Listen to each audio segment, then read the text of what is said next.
I want you to think about this. If you have something to write with, you need to write this down. See, we've gotten fascinated with this as above, so below thing. You know, it just pops off of people's mouth these days. Well, yeah, just as above, so below. And yes, for sure, as above, so below. However, for someone who does not have an astral eye, their interpretation of as above when seeing something going on as a below will be completely off, because they'll be thinking that what they see going on below means something else on high. But because they never been on high, they may not be able to exactly connect the dots about when you're talking about on high, you're talking about the most estranged key fundamentals to creation. You're not talking about the same rudimentary dramas playing back out on the physical plane on high. Because the difference between on high and here is there's no distortion. It's only clarity up there. There's no filters like what we're going through right now. We're filtering through bodies. We're filtering through elements. We're filtering through all these different things. And we're doing that with the power. And then the power is manifested as you see it here. But here's a quick wake up call to that. As above, so below doesn't mean what most people think it means. Now, in the astral plane, because that's one of our as aboves, you may call it the dream world. I can fly. I'm sure somebody here has flown before in your dream. So I'm not the only human being that has gone into the astral plane and flew. However, am I going to fly here? Am I going to jump off my house and just take all off to the beach? No. Now, in the astral plane, I've been killed before. But here I'm alive. I've actually been killed a couple times in the astral plane. I've jumped off some stuff and thought I'd been shot. You know, you feel the pain and everything, right? And then you wake up, right?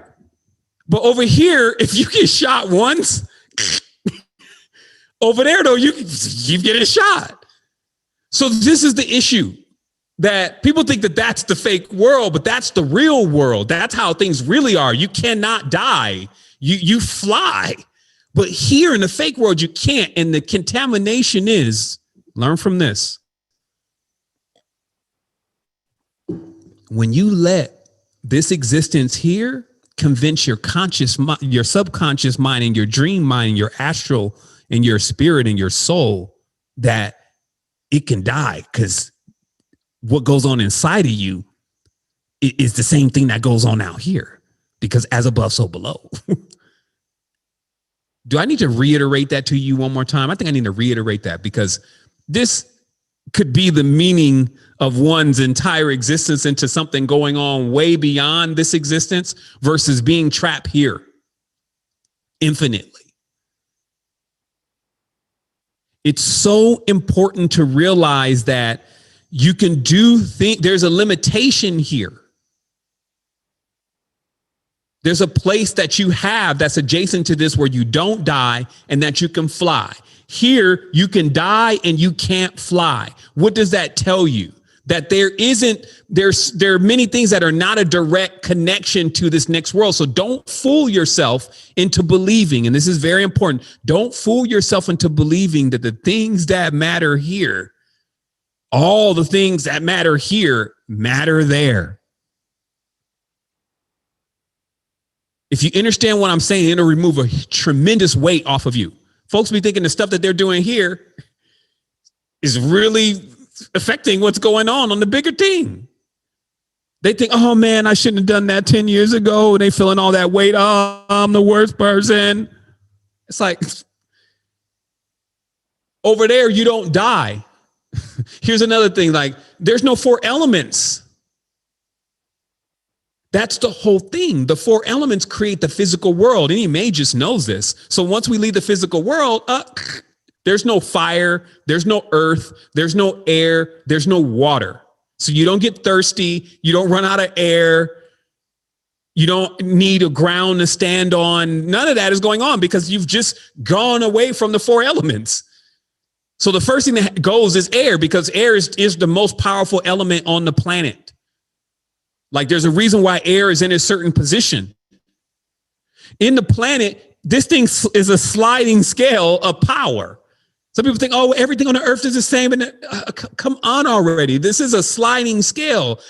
There's a creation of another creation to sustain or destroy another creation. And it's a sliding scale of power all the way to an apex, right? All the way to the apex predator. So because of that, we have to see very clearly, this is what maturity is. It's like, yo, you need to get really mature and start realizing that in the other space, that's why, as I said, the first thing that happens to people when they're making the crossover, if their brain is still turned on, especially the left brain, is they start feeling like they can't breathe. That air is being sucked. It almost feels like a vacuum. And this is because you're basically awake for the transfer. The transfer generally goes on every night for every person. Some catch themselves right in the transfer sometime when you're just about to fall asleep and you, oh man, I saw some stuff, and then you forget it really fast. But if you're awake for that whole process, you feel this, and it just feels like, because you don't need to breathe there. There's no air. But if you're over there like, oh my goodness, you're in the dream world now getting burned. I feel heat. Oh, you punch me. Oh, you're feeling pain. This means that you've taken what's in this world into that world, and this is contaminating that world. You get it? So the whole thing going on here is about getting people to do things that contaminate their dream world. So then when they die, they go right back into basically this world again. And they keep doing that over and over and over again. Then they start dreaming that they're in pain, they're hurting, they start having nightmares. But remember, that's your only space. That's why you got to get back in there.